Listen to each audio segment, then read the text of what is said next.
Não, MASH. Alan Alda não foi totalmente perfeito. Ele e um colega de elenco que detestava discutiam acaloradamente com frequência, até deixar de ser humorístico. O MASH era um programa popular, conhecido pelo seu drama e comédia. Por que é que o fascínio do programa desapareceu? A quem é que Alan Alda expressou o seu desgosto? Quem foi? Um membro do elenco ou da equipa técnica? Prepare-se para descobrir coisas mais intrigantes sobre o MASH e as soluções para suas questões. Nos bastidores, ocorreram turbulências durante a segunda temporada da produção do MASH. Jackie Cooper, o realizador da série, e Alan Alda, o lendário ator que interpretou o Gavião Arqueiro Pierce, não eram propriamente amigos próximos. Parece que as suas perspectivas sobre a forma correta de fazer as coisas no local eram divergentes. Mais espaço para a imaginação do jogador era algo que Alan, que era famoso pelo seu humor e pelas suas capacidades de improvisação, desejava. Na sua opinião, as regras e diretrizes excessivamente prescritivas de Jackie estavam a limitar a sua capacidade de pensar criativamente. Devido ao estilo de realização mais convencional de Jackie, Alan sentiu que não conseguia desenvolver completamente as personagens ou adicionar o seu próprio toque ao Gavião Arqueiro. No entanto, Jackie era uma especialista com anos de experiência na área. Provavelmente, pensou que os artistas obedeceriam fielmente a todas as suas ordens e permaneceriam fiéis ao guião. Alan pode ter resistido à liderança de Jackie por causa dos seus diferentes métodos de trabalho, o que causou atrito entre os dois. Alan queria que o programa fosse de primeira linha e preocupava-se muito com a sua qualidade, mas estava infeliz porque achava que Jackie não estava a dar o seu melhor. Mas Jackie via as coisas de forma diferente. Teve alguma dificuldade em se relacionar com Alan. As pessoas conheciam Alan como alguém teimoso e inflexível. Para um realizador como Jackie, habituado a assumir a liderança, a sua falta de consideração pelas ideias e opiniões dos outros era uma fonte de frustração. Segundo Jackie, as tentativas de Alan para dominar as cenas prejudicaram a sua capacidade de desempenhar as suas funções de forma adequada. A situação é como tentar montar um modelo Lego enquanto alguém está sempre a retirar as suas peças e a dar instruções sobre como as montar. Não é propriamente uma explosão, pois não? Trabalhando com Alan, Jackie provavelmente sentiu o mesmo. Parece que um desentendimento sobre a direção do espetáculo e um choque de personalidades foram as causas básicas da dificuldade. Ao contrário de Jackie, que preferia um método mais convencional em que estivesse no comando. Alan ansiava por mais liberdade para expressar a sua criatividade e trabalhar com os outros. Os seus desentendimentos e ideias fortes causavam por vezes atrito no relacionamento. Alan e Jackie tinham apenas visões fundamentalmente diferentes ou havia mais em jogo? E se dedicarmos algum tempo a conhecer o programa antes de o aprofundarmos? A popular série televisiva MASH foi uma adaptação de um romance, de 1972 a 1983. Foi transmitido. O título do programa tem origem no facto de narrar a vida de soldados que servem num hospital cirúrgico móvel do exército durante a Guerra da Coreia. Muitos espectadores gostaram dos elementos cômicos e dramáticos do programa. Apesar do tom cômico, a lendária série de TV passada na Guerra da Coreia era muito mais do que isso. O enredo girava em torno dos esforços heróicos de médicos e enfermeiros que, apesar das dificuldades da guerra, trabalharam incansavelmente para salvar vidas. Apesar de lidarem diariamente com grandes dificuldades, os protagonistas conseguiram manter o ânimo e descobrir a comédia nos piores momentos. Muitos espectadores adoraram Hawkeye Pierce. Mesmo nas situações mais difíceis, este cirurgião brilhante e bem-humorado nunca deixou de ter uma piada pronta. Interpretado por Wayne Rogers, o melhor amigo do Gavião Arqueiro. O caçador John McIntyre era um verdadeiro fio condutor que acabava sempre envolvido nas palhaçadas do Gavião Arqueiro. No entanto, Hawkeye e Trapper não eram as únicas personagens de MASH. Havia um grupo completo de pessoas fascinantes no programa. Jamie Farr trouxe hilaridade ao filme como o extravagante Cabo Maxwell Klinger, que tentava constantemente ser dispensado fazendo-se passar por senhoras. Enquanto Loretta Swit interpretava a rigorosa, mais atenciosa, enfermeira-chefe Margaret Houlihan.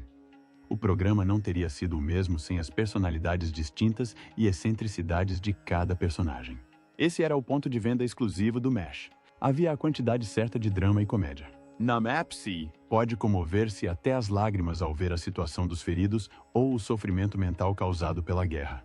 Tudo por causa das palhaçadas do Gavião Arqueiro.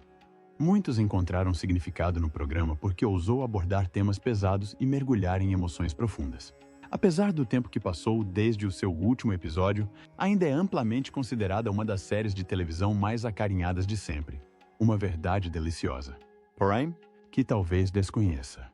McLean Stevenson pretendia inicialmente interpretar o papel lendário de Alan Alda, o afável e inteligente cirurgião Hawkeye Pierce, mas acabou por interpretar o cativante, mas por vezes desajeitado, Colonel Henry Blake. Penso que McLean Stevenson seria perfeito para proferir as frases mordazes do Gavião Arqueiro. Considero que é um exercício intrigante de contemplação teórica. O facto de Stevenson querer interpretar o Gavião Arqueiro mostra algo que acontece com muitos atores. Normalmente há papéis que eles têm realmente interesse em interpretar ou acham que seriam ótimos. Os atletas são humanos, com gostos e aspirações próprias. Se conseguirão ou não as peças ideais é uma questão de sorte. No entanto, parece que o destino tinha outras intenções para McLean Stevenson em relação ao MASH. Alguns artistas do MASH serviram nas Forças Armadas antes de se juntarem ao elenco. O que é um facto surpreendente, mas verdadeiro. O charmoso e excêntrico Cabo Klinger, interpretado por Jamie Farr, era um veterano de 2 anos do Exército dos Estados Unidos. Embora tenha sido enviado para o Japão e para a Coreia após o fim da guerra, o seu serviço militar proporcionou-lhe, sem dúvida, um ponto de vista distinto sobre as dificuldades enfrentadas pelos militares. O ator Alan Alda, que interpretou o papel principal, era também um veterano. Durante os seus 6 meses de serviço na reserva do Exército, esteve destacado na Coreia. Embora não tenha lutado no ecrã, as suas experiências na vida real influenciaram, sem dúvida, a sua representação do simpático e bem-humorado médico Hawkeye Pierce. Se for esse o caso, quem era o verdadeiro concorrente de Alan Alda? Uns dizem que foi Jackie Cooper, o realizador do filme, o responsável, enquanto outros dizem que foi o ator de BJS Mike Farrell, Pequeno Honeycutt. Por quê? Parecia que estavam realmente a competir entre si na TV. Na sua busca incessante para demonstrar quem era o médico superior, também estavam sempre a competir entre si em termos de inteligência e insensatez. Alan falou sobre esta competição saudável com Mike no seu livro, Never Have Your Dog Stuffed and Other Things I've Learned.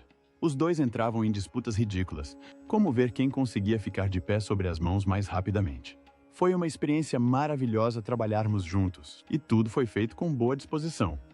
Curiosamente, Alan também observou na sua autobiografia que estudou judo enquanto servia no exército. Parecia estar bastante disposto a desafios físicos e a disputas ligeiras com Mike, o que pode ser explicado por isso. Os seus encontros físicos nem sempre eram ligeiros. Apesar de serem amigos, Alan reparou que Mike, em tom de brincadeira, tentava derrubar Alan por trás e derrubá-lo sempre que lhe mandavam sentar. Dito isto, a sua parceria não foi isenta de momentos sérios. Por vezes, não conseguiam chegar a um acordo, principalmente sobre as ações adequadas que as suas personagens deveriam tomar. Mike tinha a firme convicção de que a sua personagem BJ Honeycutt estava a fingir ser alguém que não era. Por causa disso, ele e Alan tiveram uma pequena discussão. Alan pode ter visto o incidente de forma diferente. Como artistas, sentimos uma forte ligação com as personagens que interpretamos e esforçamo-nos por dar o nosso melhor para captar a sua essência. Isto provavelmente contribuiu para a disputa entre Alan e Mike sobre as ações de BJ. Apesar de desentendimentos ocasionais, ambos estavam preocupados com o bem-estar das suas personagens e do programa em geral. Não só Alan e Mike tinham as suas diferenças, como há outros relatos intrigantes de artistas que perderam oportunidades de causar um impacto que mudaria as suas carreiras no MASH. Por exemplo, o caçador cúmplice do Gavião Arqueiro, John McIntyre, recebeu a posição do comediante Robert Klein. Você acredita? O comediante de stand-up Robert Klein pode ter sido membro do lendário grupo MASH, mas recusou o papel por algum motivo. Klein parece não se deixar abalar com a escolha, mesmo depois de MASH se ter tornado um grande sucesso. Teve depois uma incrível carreira cômica, fazendo participações especiais em mais de 100 filmes e séries de televisão.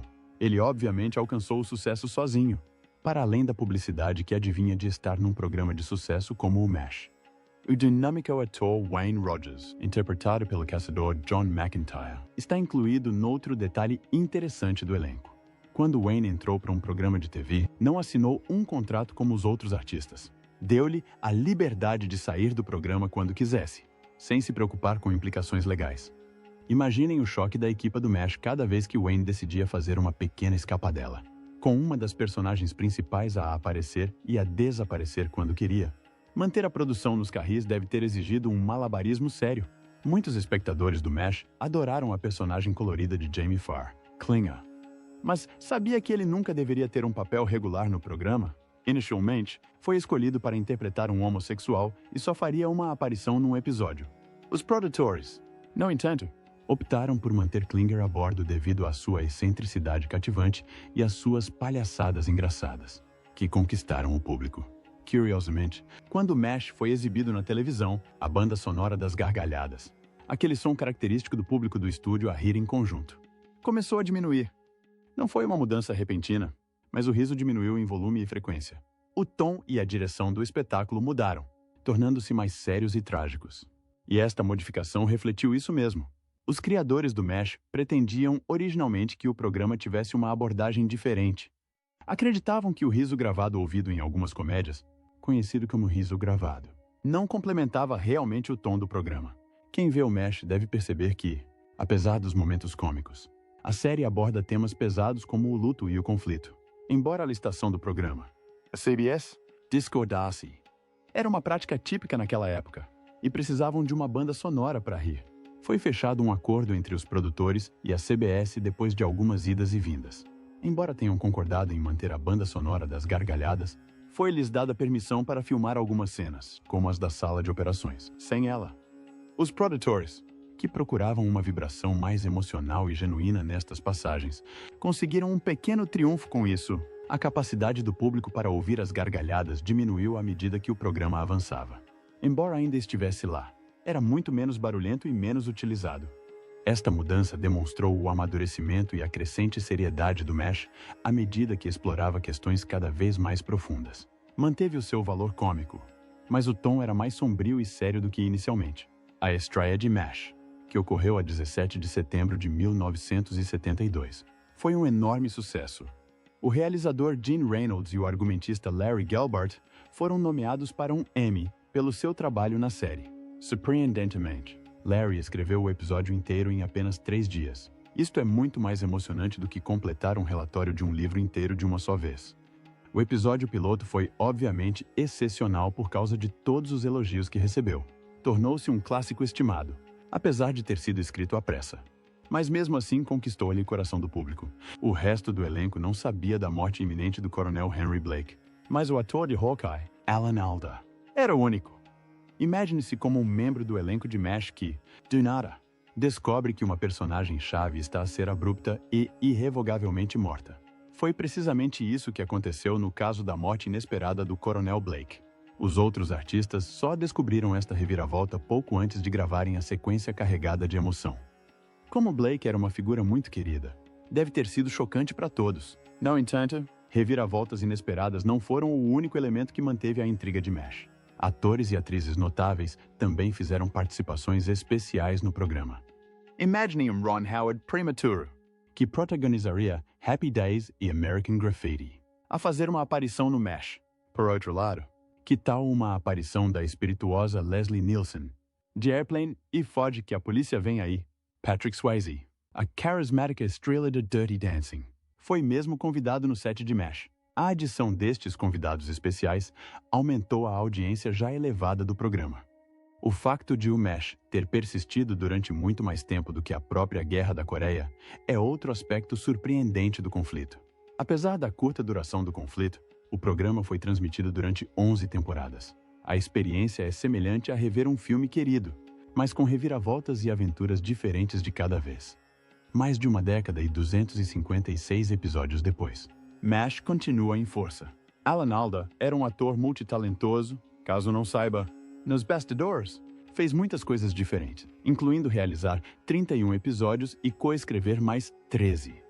Além de ser um ator atraente, este homem talentoso era também um visionário atrás das câmeras. Já que estamos a falar de história de fundo, o urso de Radar merece alguma atenção. Nunca mais se vai esquecer do adorável ursinho de peluche que o Radar tinha sempre à mão. Em momentos de necessidade, era como ter um companheiro de confiança ao seu lado. Infelizmente, o destino do urso permaneceu um mistério depois de o programa ter sido transmitido. Para onde foi o querido ursinho do Radar? Os fãs ponderaram esta questão durante muito tempo. Durante 30 anos, circularam rumores de que este artefato da história da série tinha desaparecido. Mas depois, algo inesperado aconteceu. O urso fez um regresso triunfal no leilão, e você ganhou a aposta. Era nada mais nada menos que o próprio Hadar, Gary Berghoff. Reconectar-se com um aspecto querido da vida da sua personagem deve ter sido uma experiência emocionante para ele. O que os atores de MASH não terminaram foi surpreendente. Uma cápsula do tempo contendo memórias e artefatos do tempo que as personagens passaram juntas foi enterrada num dos finais da série. Escondida no set. É uma joia escondida à espera de ser encontrada. A cápsula do tempo foi descoberta por um trabalhador da construção civil meses após o final das filmagens. A tão esperada descoberta da cápsula do tempo deve ter apanhado todos de surpresa. A revelação traz-nos boas recordações do tempo que todos passaram a trabalhar no MASH, como se um pedaço da história da série tivesse sido desenterrado. Figura importante de MASH. Loretta Swit interpretou a agressiva e por vezes irritada Major Margaret Hot Lips Houlihan. Com exceção de 11 episódios, ela esteve em todos os 256 exibidos no programa. É o equivalente a jogar quase todas as partidas de beisebol. Uma grande conquista. Não é? Ela também conseguiu permanecer no elenco durante todas as 11 temporadas. Um dos 4 membros do elenco original que permaneceram durante a temporada de MASH foi Loretta. Ela obviamente gostou do seu tempo no MASH e interpretou o Major Houlihan. Não podemos esquecer que cada personagem era significativa, independentemente de quão proeminente Loretta era no programa. Alguns membros do elenco secundário eram tão interessantes como as personagens principais, apesar de MASH ter uma base de fãs devota. Na verdade, as personagens receberam o nome do clube de beisebol California Angels num episódio de 1977. É uma peculiaridade encantadora que demonstra o cuidado e a imaginação colocados em toda a produção, até mesmo nas personagens mais pequenas. Mas a parte interessante está aqui. Em homenagem à ex-namorada do escritor, a série apresenta a sua personagem, como se estivesse escondido no enredo do programa. É como uma pequena piada interna ou um elogio. Algumas pessoas acham que Patty Haven foi a inspiração, mas ninguém sabe ao certo.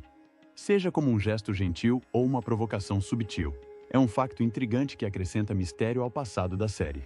Os artistas começaram a assumir um papel mais ativo no desenvolvimento do MASH à medida que o espetáculo avançava. Por vezes, as soluções criativas podem surgir de situações controversas no set. A equipa criativa por detrás do MASH optou por uma abordagem leve, mas desafiante, quando os artistas começaram a partilhar os seus pensamentos sobre os enredos. Apesar do calor abrasador, fizeram os atores vestirem-se para o papel com roupas de inverno volumosas. A equipa estava provavelmente a tentar mostrar aos atores quem mandava com isso. Apesar de todos estes problemas que ocorreram nos bastidores, o MASH nunca parou de entreter e conquistar os espectadores. Após o final da série, foram desenvolvidos muitos spin-offs, um dos quais girava em torno da adorada personagem Hadar O'Reilly. Depois da guerra, Hadar regressou a casa no spin-off, mas as coisas não correram como esperava. Tornou-se detetive depois de suportar perdas e sofrimento. Este spin-off durou apenas uma temporada, mas oferece uma visão fascinante do potencial do Hadar. Klinger foi outro tipo que teve sorte. Embora devesse fazer apenas uma aparição especial, os produtores não conseguiram resistir ao seu charme excêntrico e decidiram fazer dele uma personagem regular. Isto prova que até as personagens mais surpreendentes podem conquistar os espectadores. Uma característica cativante de MASH foi o vínculo que se desenvolveu entre os artistas e as famílias das suas personagens. O ator que interpretou BJ, na verdade, Honeycutt, inspirou-se na sua própria filha Erin e batizou-a com o mesmo nome da sua personagem fictícia. Foi uma homenagem comovente e uma oportunidade para ele injetar um pouco de si no programa. Num tom mais leve, a foto da mulher de Coronel Potter, Mildred, que adorna a sua mesa, era mais do que apenas um adereço. Na realidade, era um instantâneo da genuína esposa de Harry Morgan. A personalidade do Coronel Potter recebeu um impulso modesto, mas bem-vindo, por este factor. Enquanto trabalhava com Alan Alda, Jackie Cooper, que realizou alguns episódios de MASH, escreveu uma autobiografia intitulada Please Don't Shoot My Dog. Nela, Cooper discutiu a sua impressão de que Alan estava sempre a tentar incluir visões liberais nos guiões. De acordo com Jackie, Alan deveria deixar de ser político e concentrar-se na representação. Para ele, parecia que Alan estava a tentar impor a sua vontade ao programa e, assim, a ultrapassar algum tipo de limite. Alan e Jack tiveram uma relação tensa durante as 2 primeiras temporadas da gestão de Jack na realização. Eles estavam muito quietos. Parece que as suas diferenças criativas e problemas pessoais resultaram numa relação árdua, embora nunca tenham declarado abertamente o seu ódio um pelo outro. O último episódio de MASH foi um grande sucesso, mas o programa em si foi um sucesso, apesar de toda a turbulência que aconteceu nos bastidores. Tornou-se um dos programas de televisão mais vistos de sempre, depois de ter sido visto por milhões de americanos. Mas sabia que houve realmente mais do que um episódio gravado antes do final? As filmagens de um episódio adicional intitulado As Time Goes By seguiram-se à conclusão da série original. É uma informação interessante, mas pouco conhecida, sobre a história do programa. A atriz Loretta Swit manteve-se em contato com os seus colegas de MASH, especialmente Harry Morgan, mesmo depois do final do programa.